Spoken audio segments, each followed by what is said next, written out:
E5 TV news కు స్వాగతం. ముందుగా హెడ్లైన్స్. జమ్మూ కాశ్మీర్ నుంచి 4 రాజ్యసభ స్థానాలకు ఎన్నికలు ప్రకటించిన ఈసీ.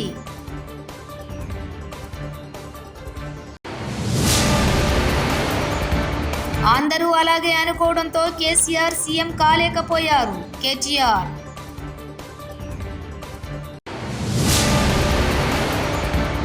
విజయవాడ దుర్గమ్మను దర్శించుకున్న ఉపరాష్ట్రపతి సిపి రాధాకృష్ణన్.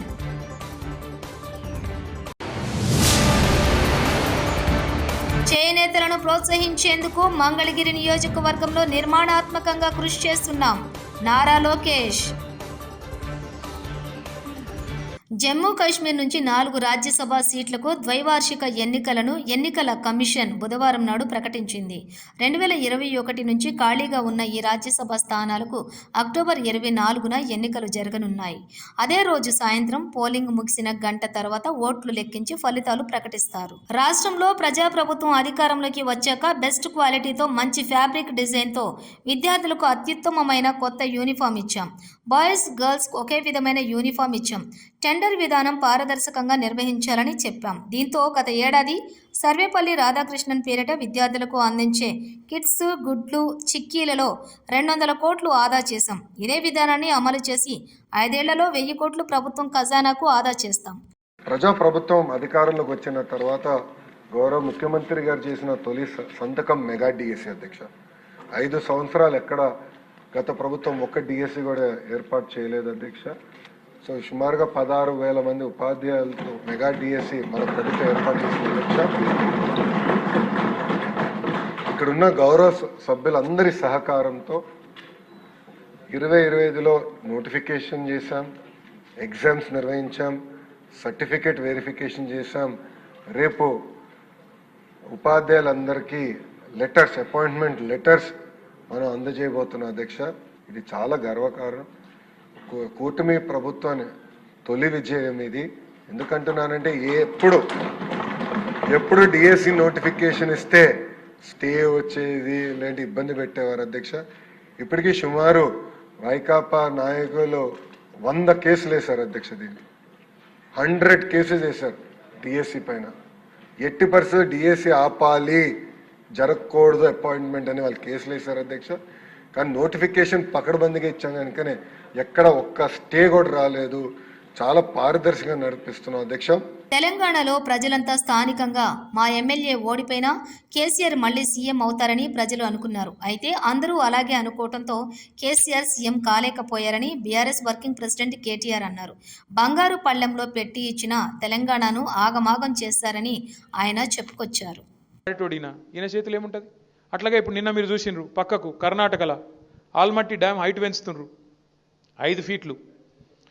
ఒక్క డ్యాము ఆల్రెడీ కట్టి ఉన్న డ్యాము 5 ఫీట్లు పెంచుతందుకు వాళ్ళు ఎంత ఖర్చు పెడుతున్నారు ఎరికేనా? 70,000 కోట్లు ఒక భూసేకరణకే. 70,000 కోట్లు. అదే కేసీఆర్ గారు 40 లక్షల ఎకరాలకు నీళ్ళు ఇచ్చే ప్రాజెక్టు, దాని మీద 93,000 కోట్లు ఖర్చు పెడితే తిన్నాడు 1,00,000 కోట్లు తిన్నాడు వేసుకపోయింది ఇంట్లోకి. మనం ఎప్పుడైనా ఆలోచించినామా కనీసం? అరే 93,000 కోట్లు ఖర్చు అయిన ప్రాజెక్టులో 1,00,000 కోట్లు ఎవడెట్లా తింటాడు?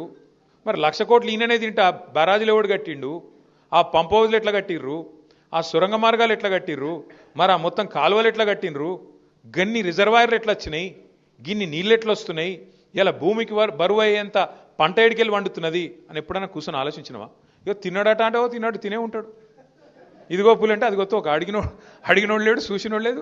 ఎవరు పడతా వాళ్ళు ఏది పడతారు చెప్పుడు, మనం నమ్ముడు. ఆయనతో పోయి బాయిలో దుంకుతున్నామా, బొందలో దుంకుతున్నామా, ఏది చూసేది లేదు, పోయి దుంకుడేనే. నల్గొండ జిల్లాలో పోలీసులు 3rd డిగ్రీ ప్రయోగించిన గిరిజనుడు సాయి సిద్ధును పరామర్శించిన మాజీ మంత్రి ఎమ్మెల్యే జగదీష్ రెడ్డి.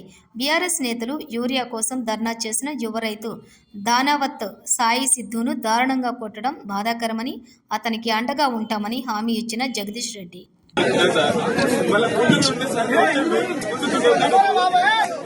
ఎక్కడిక నడువని కాలుతుందంటాం సార్. మళ్ళీ నడు ముందుకు ఎవరికైనా చెప్తారా? చెప్తే నిన్ను చూసుకుంటా. ఎందుకంటే ఎవరికైనా చెప్తా డాక్టర్లు జంతువులని మీ వాళ్ళకైనా చెప్తే నీ సంగతి రాకుండా మొత్తం ఎట్లా భయపెట్టి ఉంటుంది సార్.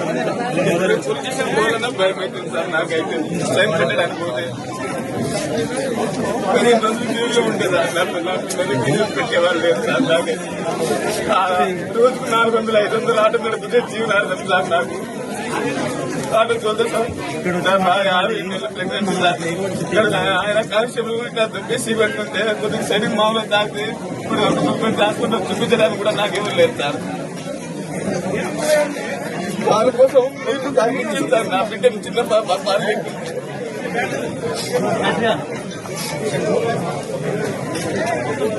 వీడియో చూపిస్తున్నట్టు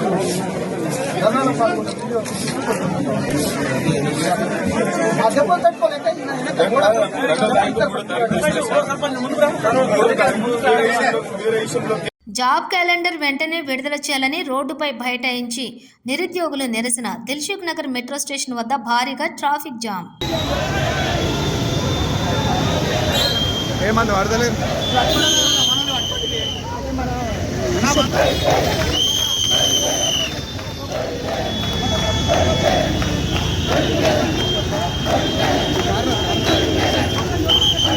మధ్య మధ్య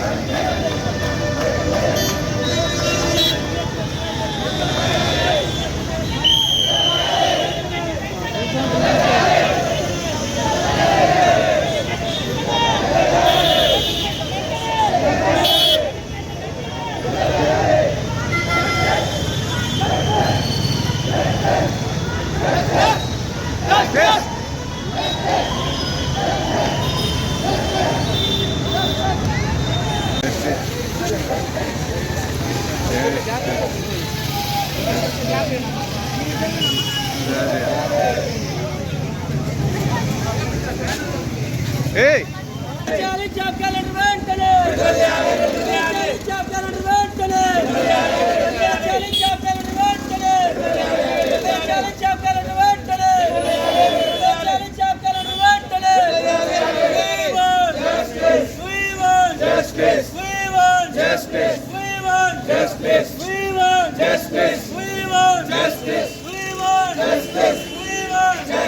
కేసీఆర్ గారి హయాంలో ఒక ఎకరం భూమి ఉంటే ధనవంతుడు, కాంగ్రెస్ హయాంలో ఒక యూరియా బస్సు ఉంటే ధనవంతుడు అయిపోయింది. ఇప్పుడు ఒక యూరియా బస్సు ఉంటే ధనవంతుడు అయిపోయింది.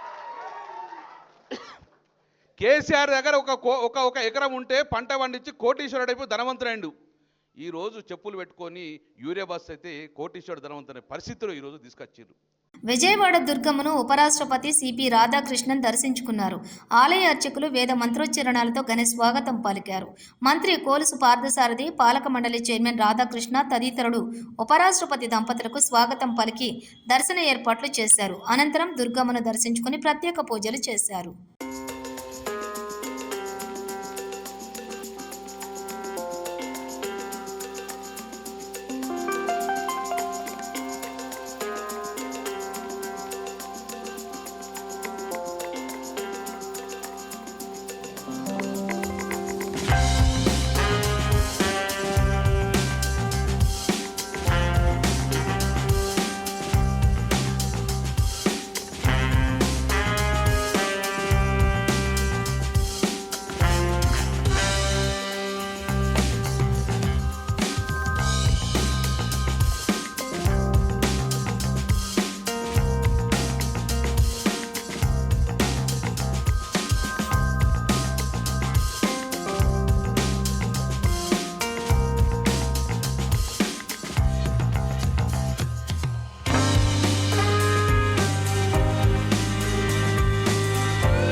కాశ్మీర్ నుంచి 4 రాజ్యసభ స్థానాలకు ఎన్నికలు ప్రకటించిన ఈసీ.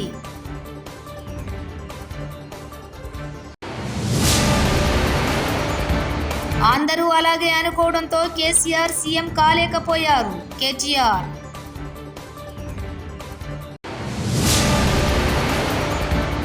విజయవాడ దుర్గమ్మను దర్శించుకున్న ఉపరాష్ట్రపతి సిపి రాధాకృష్ణన్.